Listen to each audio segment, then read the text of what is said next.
ஆண்டவர் இதில் அவரை பாராட்டி முதுகில் தட்டி கொடுக்குறேன், இந்த ஜெபத்தை நான் கேட்டேன்னு சொல்கிறேன். ஆனால் உண்மை என்னன்னு சொன்னால், அவன் அப்பா தாவீது ராஜா சர்ச்சை கட்ட வலிக்கிட்ட ஆண்டவர் சொன்னார், ஓகே நீ கட்டாத, மகனை கொண்டு அதை செய்வோம்னு ஆண்டவர் சொன்னார். அப்ப தேவனுடைய அந்த எண்ணம், அந்த திட்டத்தின்படி தான் யார் செய்கிறார்? சொலோமோன். சொலோமோன் 2 கட்டி முடிக்கிறார். சொலோமோன் தேவனுடைய ஆலயத்தையும் கட்டி முடிக்கிறார், தனக்கு மாளிகையையும் கட்டி முடிக்கிறார். அப்ப தேவன் அந்த முதலாவது நாளிலே அந்த சொலோமோன் ஜெபம் பண்ணி முடிந்த பொழுது தேவன் கர்த்தருடைய மகிமையினால் ஆலயம் நிரம்பிட்டு என்று சொன்னால், இதுல ஒரு ரகசியம் தெரிய வேண்டும் என்று சொன்னால், நான் உன் விண்ணப்பத்தை கேட்டு என்பது ஆண்டவர் சொல்கிற ஒரு அறிக்கை எங்களுக்கு தெரிய வரும். தேவனுடைய காரியத்தை சாலமோன் செய்து முடித்ததினால் கரங்களை தட்டி தேவனை மகிமைப்படுத்துவோமா? ஆமென். நானும் நீங்களும் தேவனுடைய காரியத்தை செய்து முடிக்காம ஆண்டவர் என்று சொன்னால் தேவ மகிமை பெறுமா? அல்லது எங்களுடைய ஜெபத்தை கெட்டுத்தான் ஏதாவது நடக்குமா? அல்லது சாலமோனுடைய ஜெபத்தை கெட்டுத்தான் ஏதாவது நடக்குமா? ஒன்றும் நடக்காது. தேவனுடைய காரியத்தை தேவன் சொல்லுகிறபடி செய்யும் பொழுது தேவ மகிமை நம்மோடு இருக்கும். ஆமென் சொல்லுவோமா? ஆமென்.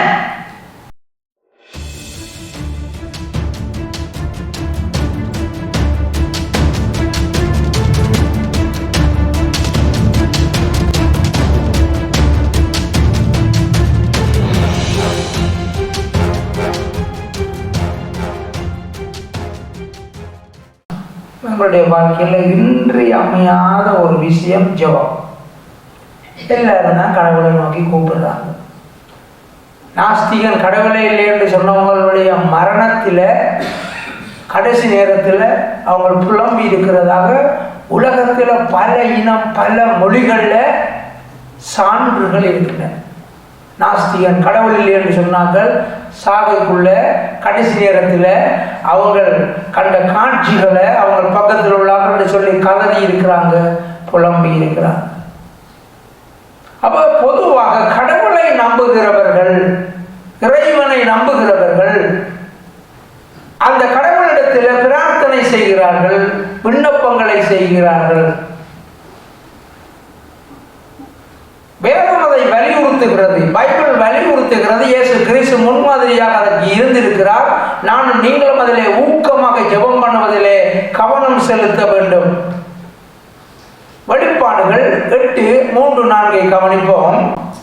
வேறொரு தூதனும் வந்து தூபம் காட்டும் பொற்களத்தை பிடித்து பலிபீடத்தின் படியிலே நின்றான்.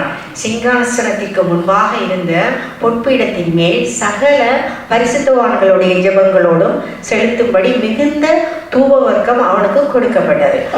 கவனிக்கின்ற காரியம், ஒரு வெளிப்பாடுகள், பரலோகத்தை குறித்ததான வெளிப்பாடுகளிலே எழுதப்பட்டிருக்கிற ஒரு காரியம், சிங்காசனத்திற்கு முன்பாக இருந்த பொற்பீடத்தின் மேல் சகல பரிசுத்தவான்களுடைய ஜெபங்களோடும் செலுத்தும்படி மிகுந்த தூப வர்க்கம் அவனுக்கு கொடுக்கப்பட்டது.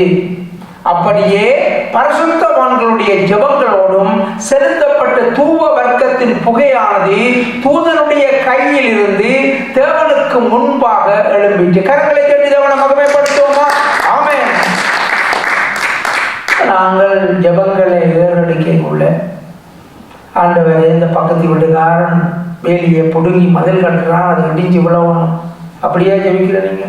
அப்படி ஜெபம் பண்றது கிடையாது.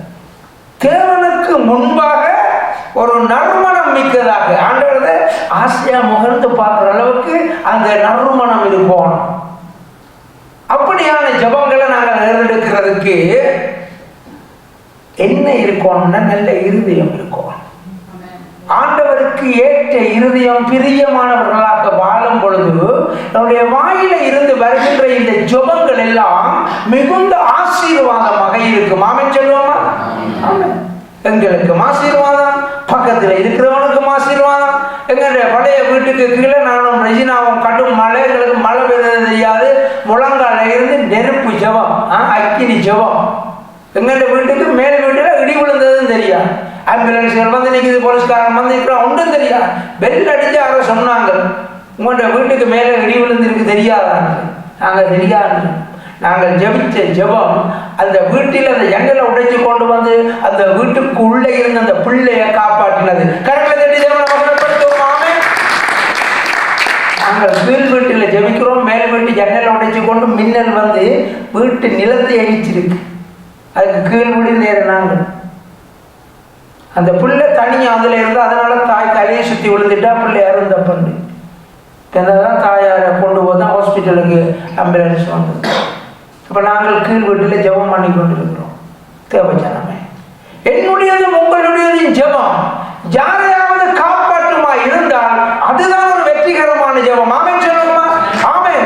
என்னுடையதும் உங்களுடையதுமான ஜெபம் யாரையாவது ரட்சிக்குமானால் அதுதான் ஆவிக்குரிய அருமையான தேவனுக்கு பிரியமான ஜெபம். ஆமென். அது வாசமா போவான் தேவனுடைய சமூகத்தில். இனிமேல் ஜெபம் என்று சொன்னால் கண்ணை மூடிக்கொண்டு உண்மையான இந்த உணர்வோட வாசிக்கணும், இந்த உணர்வோட ஜெபிக்கணும். தேவ தூதனுடைய கலசத்தில் இருந்து நறுமணம் சேர்ந்து எங்களுடைய ஜெபங்களை கொண்டு போகுது என்று சொல்லதை நாங்கள் விசுவாசிக்கணும். விசுவாசம் இல்லாட்டி நாங்கள் ஜெபம் பண்ணுறதுல எந்த விதமான பிரயோஜனமும் கிடையாது. வாசிப்போம். யாத்திராகமம் 27:21. ஆசரிப்பு கூடாரத்தில் சாட்சி சந்நிதிக்கு முன்னிருக்கும் திரைச்சீலைக்கு வெளிப்புறமாக ஆரோனும் அவன் குமாரரும் சாயங்காலம் தொடங்கி விடியற்காலம் மட்டும் கர்த்தருடைய சன்னிதானத்தில் அந்த விளக்கை எரிய வைக்க கடவர்கள். இது இஸ்ரவேல் புத்திரருக்கு தலைமுறை தலைமுறையாக நித்திய கட்டளையாய் இருக்க கடவுது. கட்டு இல்லை, சாலமோன் காலத்தில் தான் கட்டின நிரந்தரமான காணி வந்த பிறகு நிரந்தரமான சேர்ச் அவங்களுக்கு கிடைச்சது. அதான் எருசலேமிலே கட்டப்பட்டது. இது அதுக்கு முதல் புலம்பெயர்ந்து இடம்பெயர்ந்து போய் கொண்டிருக்கக்குள்ளே சேர்ச்சே நாங்கள் ஒரு பிரசங்கத்தில் பார்த்து நாங்கள் அந்த இதுகளை நடுறது, திரைச்சீலைகளை கொண்டு போகிறது, ஆணியல் நட்டுகளை கொண்டு போகிறது, எல்லாத்துக்கும் ஆண்டவர் குடும்பமாக அழைப்புகளை கொடுத்திருந்தாருன்னு சொல்லி நாங்கள் பார்த்தோம்.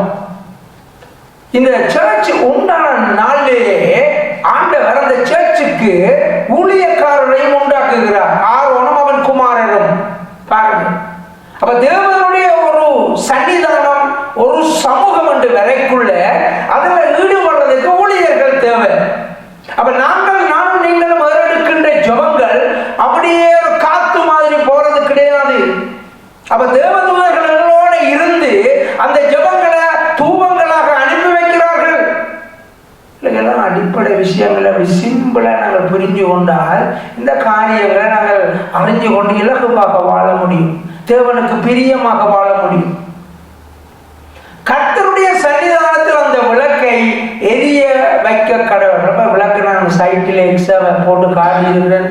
இந்த விளக்குண்டா கண்டுகின்ற மாதிரியெல்லாம் கற்பனை செய்யக்கூடாதுன்றதுக்காக 7 திரியுள்ள விளக்கு இப்படியெல்லாம் அந்த காலத்தில் அவங்க செய்து ஆண்டவர்கள் சொன்னபடிதான் எல்லாம் ஒழுங்காக இருந்தது.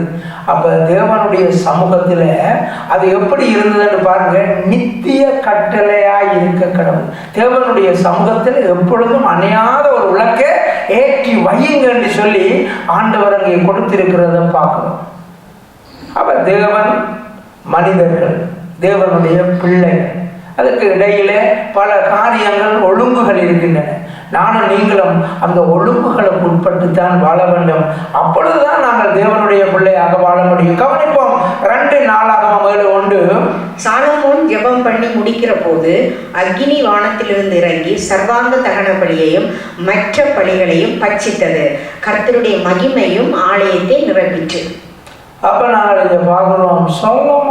சாலமோன் ஜெபம் பண்ணி முடிக்கிற போது அக்கினி வானத்தில் இருந்து இறங்கி, நாங்கள் முக்கியமான விஷயம் படிக்க போறோம். அக்கினி வானத்தில் இருந்து இறங்கி சர்வாங்க தகன பலியையும் மற்ற பலிகளையும் பட்சித்தது.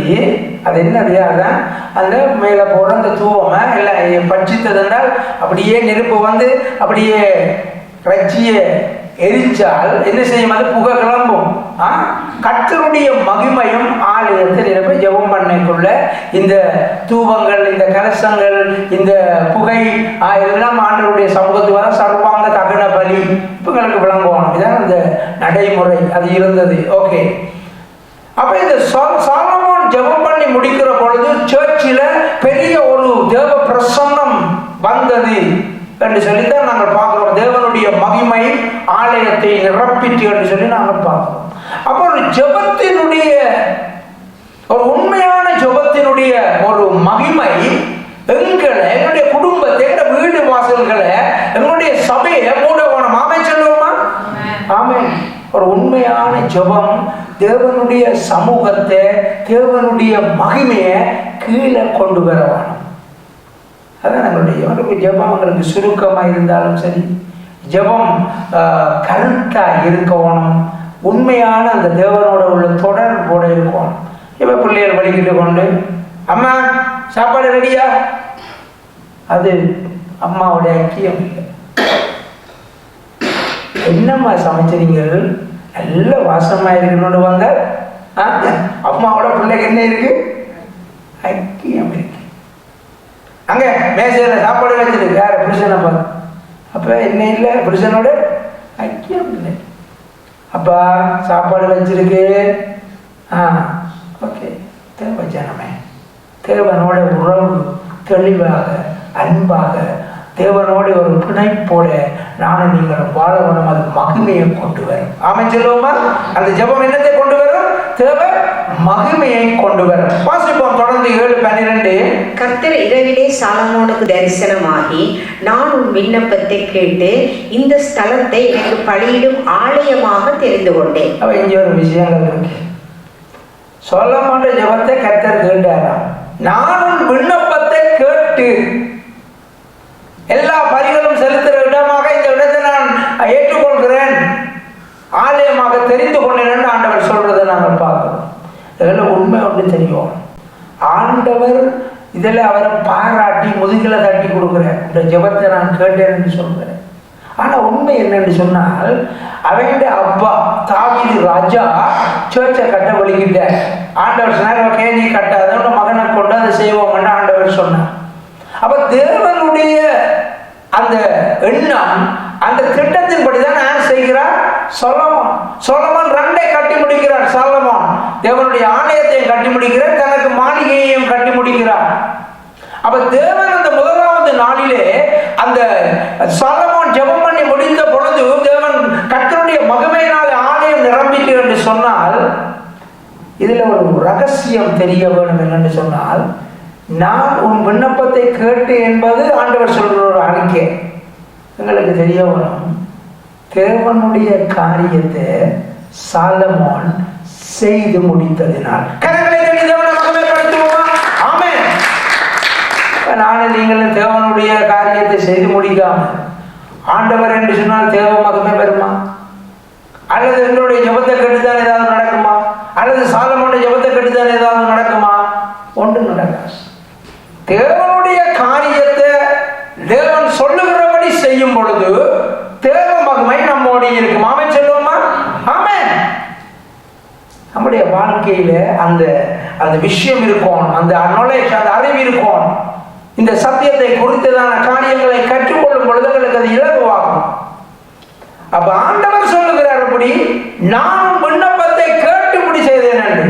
ஆனால் இது நம்முடைய பெரிய ரகசியம் என்னென்றால், தேவன் அங்கே ஒழுங்குபடுத்தினபடி அவர் செய்து முடித்தபடியினால ஆண்டவர் ஜெபத்தை கேட்டார். ஆனாலும் ஆண்டவர் அவனை தட்டி, சாலமோன் ராஜாவை தட்டி கொடுக்கிறார், உங்க ஜெபத்தை கேட்டு நான் இப்படி செய்கிறேன் என்று சொல்லி.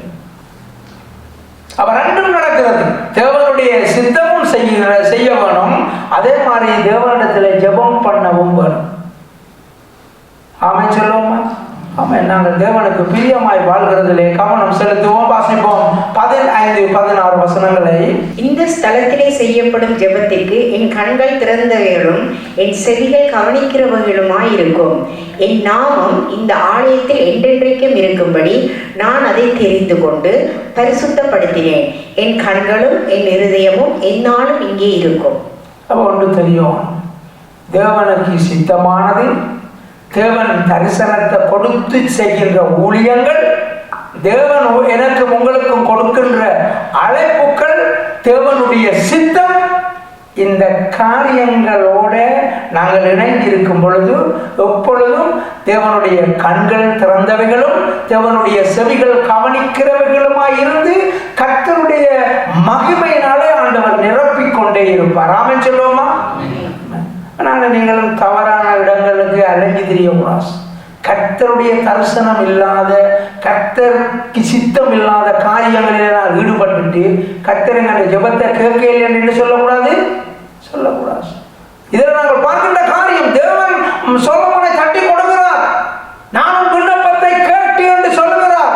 ஆனால் உண்மையாகவே சாலமோன் கர்த்தர் சொன்னபடி, சொன்ன பிரகாரம் ஒழுங்கின்படி சகல காரியங்களையும் ஒழுங்கின்படி அவர் செய்து முடித்தார். ஆமென்.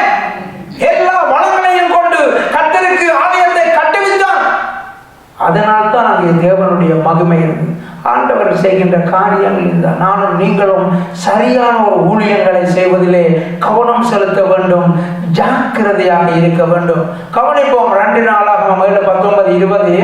நீங்கள் வழி விலகி நான் உங்களுக்கு முன்வைத்த என் கட்டளைகளையும் என் கற்பனைகளையும் விட்டு போய் வேறு தேவர்களை சேவித்து அவர்களை பணிந்து கொள்வீர்களே ஆகில் நான் அவர்களுக்கு கொடுத்த என் தேசத்தில் இருந்து அவர்களை பிடுங்கி என் நாமத்திற்கென்று நான் பரிசுத்தப்படுத்தின இந்த ஆலயத்தை என் சமூகத்தில் நின்று தள்ளி அதை எல்லா ஜன சதலங்களுக்குள்ளும் பழமொழியாகவும் வகை சொல்லாகவும் வைப்பேன்.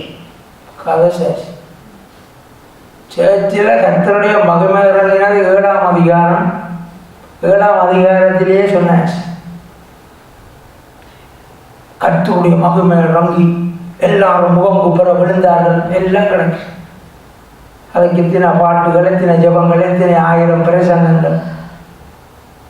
19ஆம் 20ஆம் வசனத்தில் என் நாமத்திற்கென்று நான் பரிசுத்தப்படுத்தின இந்த ஆலயத்தை என் சமூகத்தில் என்று தள்ளி அதை எல்லா ஜனசதங்களுக்குள்ளும் பழமொழி. என்னடா இவங்க சேர்த்து கட்டினாங்க, பாச்சனையும் காணையில், ஒருத்தனையும் காணையில், சேர்ச்சானே.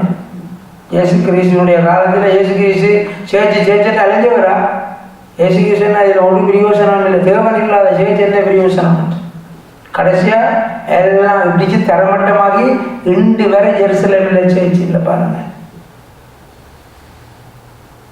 அப்போ நாங்கள் கவனிக்க வேண்டிய காரியம், எங்களுடைய ஊழியங்களில் நாங்கள் கவனிக்க வேண்டிய காரியம், அன்றாடம் நானும் நீங்களும் கர்த்தருக்கு சித்தமானதை செய்கிறோமா? கர்த்தருக்கு பிரியமானதை செய்கிறோமா?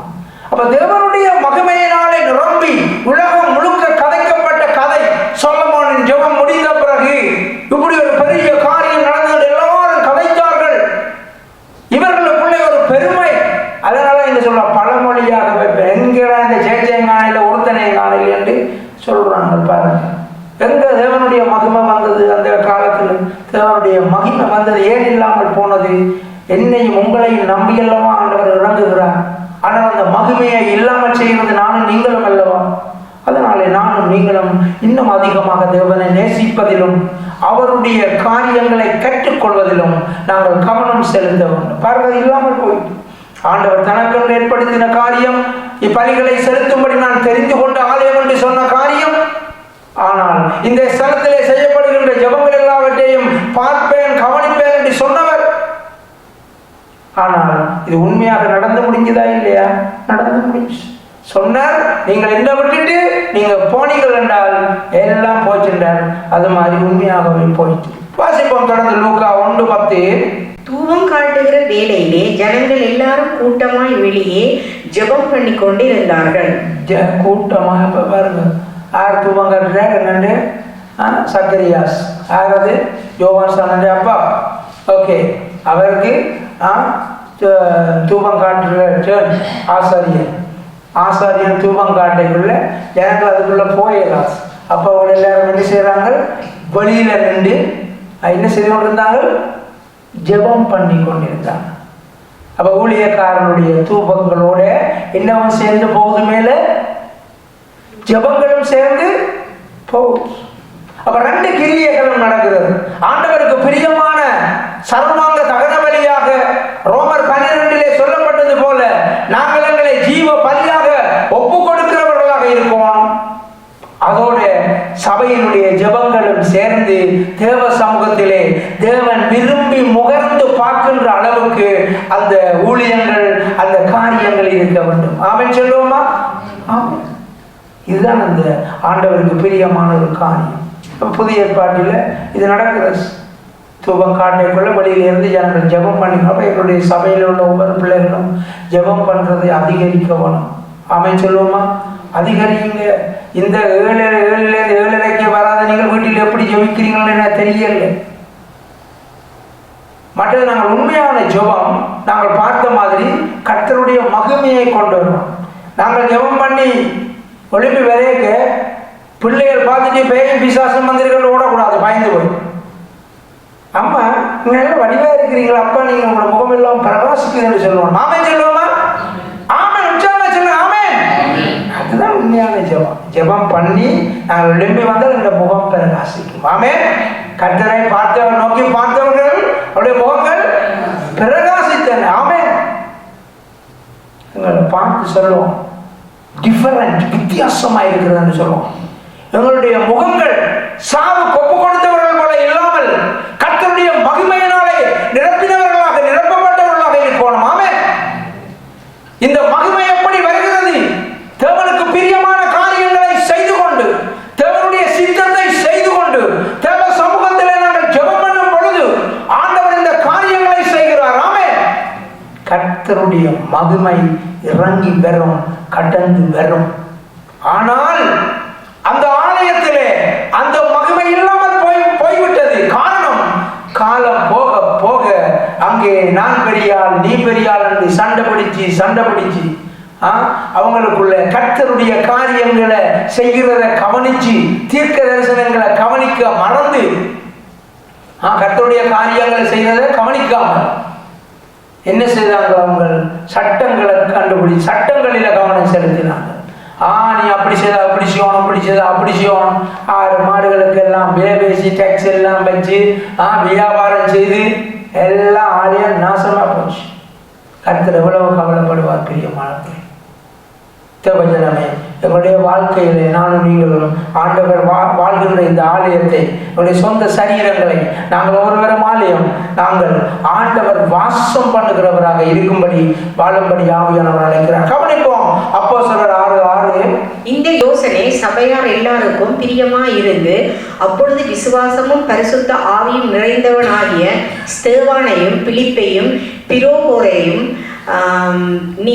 நிக்கோனோரையும் தீமோனையும் பர்னனாவையும் யூத மார்க்கத்தமைந்தவனான அந்தியோகியா பட்டணத்தானாகிய நிக்கோலாவையும் தெரிந்து கொண்டு அவர்கள் அப்போஸ்தலருக்கு முன்பாக நிறுத்தினார்கள். இவர்கள் ஜெபம் பண்ணி அவர்கள் மேல் கைகளை வைத்தார்கள். முதல்ல நான் பார்த்தேன், மோசேயினுடைய கூடாரம் அமைக்கப்பட்ட பொழுது ஆண்டவர் ஊழியர்களை ஏற்படுத்தினார். அந்த முக்கியமான ஊழியர்களால் ஆரோன், அவனுடைய குமாரன் என்று சொல்லி நாங்கள் பார்த்தோம். அப்ப தேவனுடைய ஆலயம் என்றால் அந்த ஆலயத்திலே செய்கின்ற காரியங்கள், அந்த பலி செலுத்துகின்ற காரியங்கள், ஜெபம் பண்ணுகின்ற காரியங்களை ஆண்டவர் கவனிக்கிறார். அதனால சர்ச்சுக்கு போவோம். அவரவர் வீட்டை இருந்து ஜெபம் பண்ண இல்லாத இல்லை, ஜெபம் பண்ணலாம். ஆனால் சர்ச்சில் ஆண்டவர் சில காரியங்களை வைத்திருக்கிறார், ஊழியர்களை நியமித்திருக்கிறார். அப்ப இந்த இடத்துல பார்க்கிறோம். இப்ப இவர்களுடைய ஊழியங்களில பாருங்க, அநேகரை அவங்க தெரிஞ்சு கொள்றாங்க. சபையினுடைய மற்ற தேவைகளுக்காக ஊழியங்களை செய்யும்படி அப்போஸ்தலர்கள் அவர்கள் மேல கைகளை வைத்து ஜெபம் பண்ணினார்கள் என்று சொல்லி நாங்கள் பார்க்கிறோம். இப்ப ஆண்டவர் விசேஷமாய் தெரிந்து கொண்ட ஊழியர்கள் இருக்கிறார்களா இல்லையா? இருக்கத்தான் செய்கிறார்கள். அப்ப எதற்காக அப்போஸ்தலர்கள் அவர்கள் மேல் கை வைக்க வேண்டும்? கர்த்தர் நேரம் வந்து வைத்தால் என்ன? அப்ப ஆண்டவர் ஒழுங்குகளை வச்சிருக்கிறார். அங்கே ஆரம்பத்துல ஆரோனையும் அவருடைய குமாரரையும் கொண்டு வந்து ஆண்டவர் நிறுத்தினார். அதே போல இங்கே நாங்கள் பார்க்கின்ற காரியம், ஆண்டவர் ஒழுங்கு வைத்திருக்கிறார், ஊழியர்களை வைத்திருக்கிறார். அவங்க இவர்களை கை வைத்து ஜெபம் பண்ணி இவங்களை என்ன செய்கிறார்கள்? இவர்களை ஊழியங்களுக்கு அனுப்புறாங்க. வேதத்தில் எல்லா ஒழுங்குகளும் நடந்து கொண்டிருக்கு. அப்ப நாங்கள் நீங்களும் இந்த காரியங்களை கவனம் செலுத்துவோம், வாசிப்போம். இப்ப நாங்கள் கவனிக்கின்ற காரியம், இந்த ஜெபங்கள், இந்த ஊழியங்களிலே இருக்கின்ற ஒழுங்குகளை கவனிக்கிறோம். அப்போஸ்தலர் 12:5. அப்படியே பேதுரு சிறைச்சாலையிலே காக்கப்பட்டிருக்கையில் சபையார் அவனுக்காக தேவனை நோக்கி ஊக்கத்தோடு ஜெபம் பண்ணினார். முதல் வசனத்துல பார்த்தோம், அப்போஸ்தலர்கள் அடுத்தடுத்து வருகின்ற ஊழியர்களை கைகளை வைத்து ஜெபம் பண்ணி ஆயத்தப்படுத்தி அனுப்புகிறதை நாங்கள் பார்க்கிறோம். இப்ப அப்போஸ்தலர்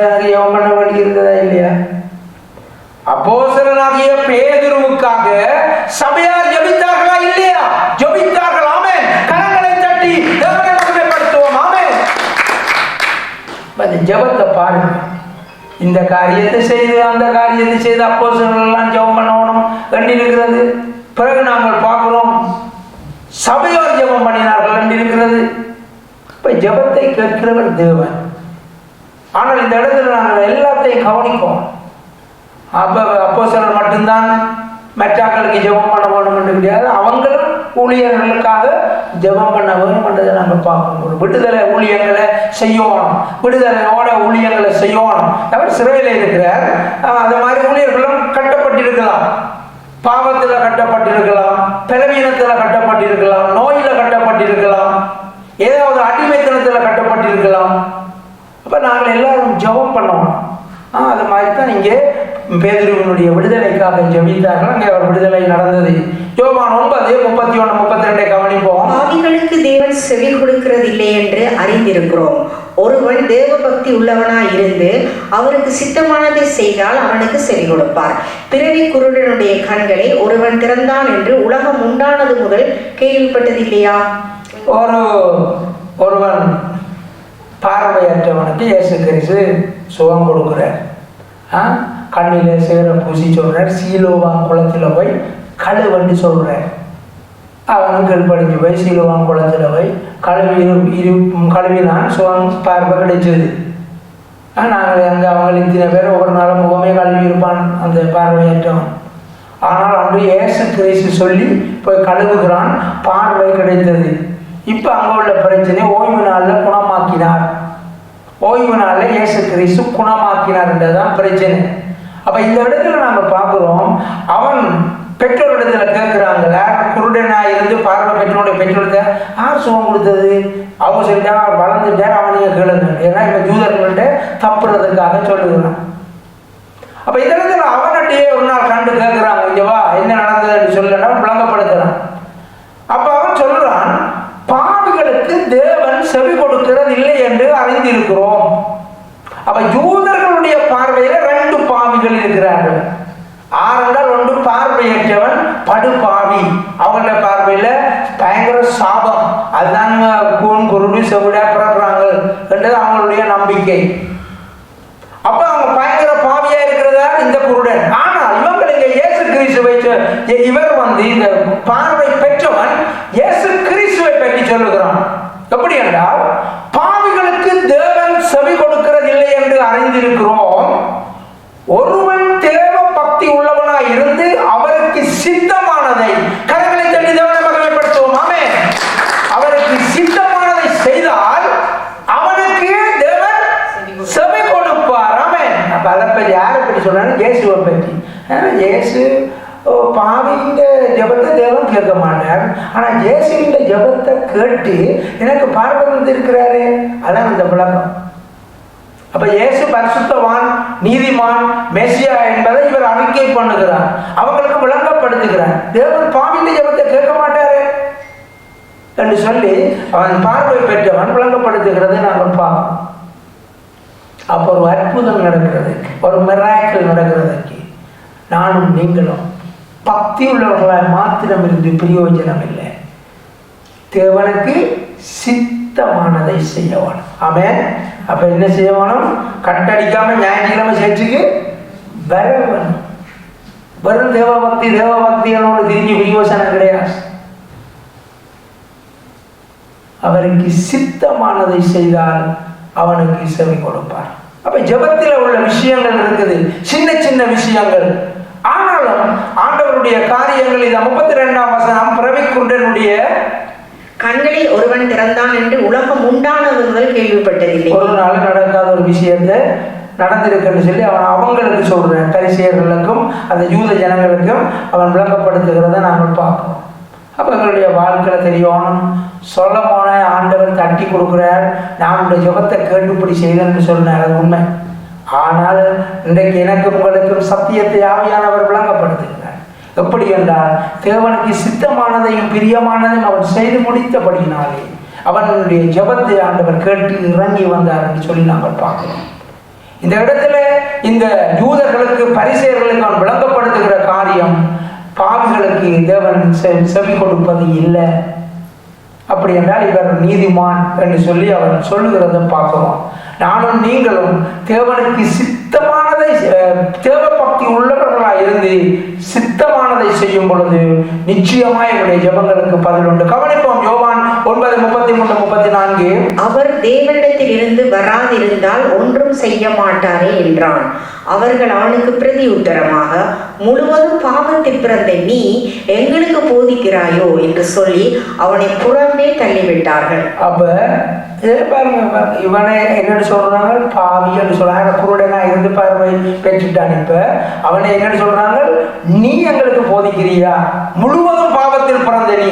அப்ப அவங்களுடைய இதன்படி கோன், குருடு, செவிடு, முடவு எப்படி பிறந்தாலும் அவங்களுடைய பார்வையில் அவங்க பாவிகள், பயங்கர பாவிகள்.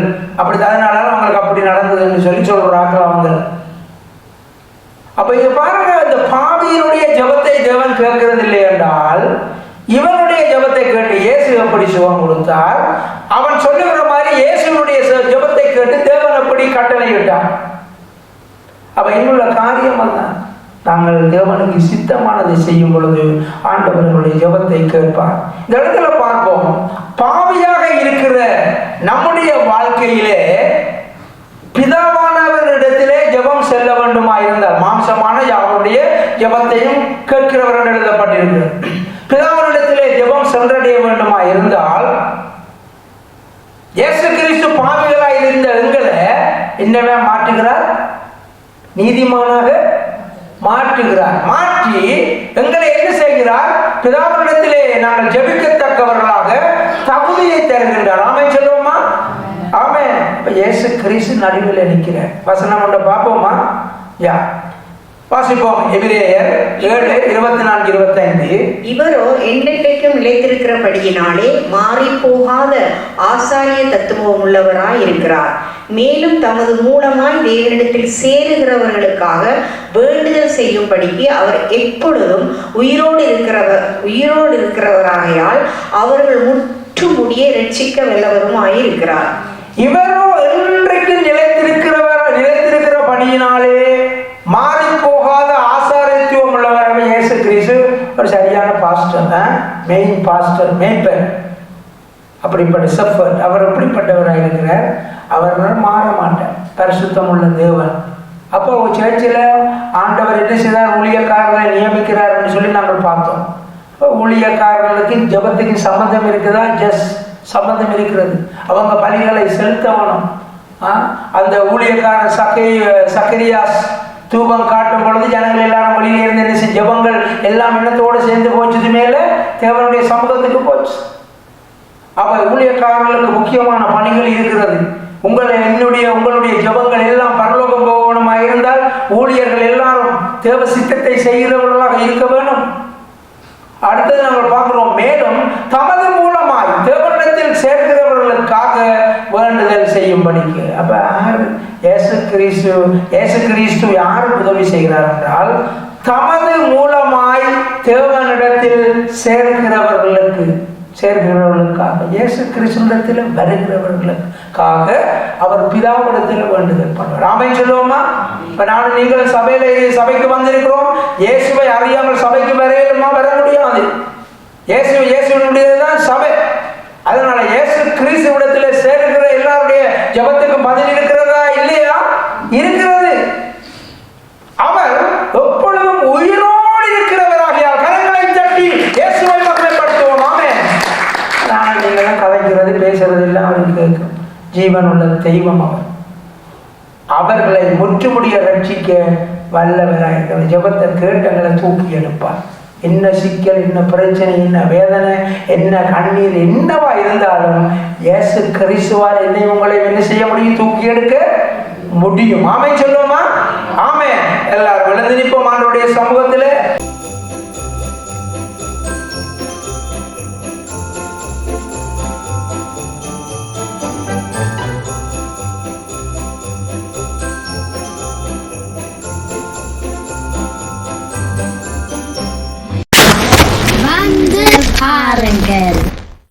ஆசீர்வாதம் நிரம்பி வழிந்தோடும். Come and see. நம் கண் யாவையும் இயேசு துடைத்திடுவார். உன்னுடைய தேவன் எழுந்தருள்வார். J Mission Church, Mosüsli-Straße 32, 6032 Emmen, Luzern. Halleluja, Halleluja, அவருக்கே மகிமை.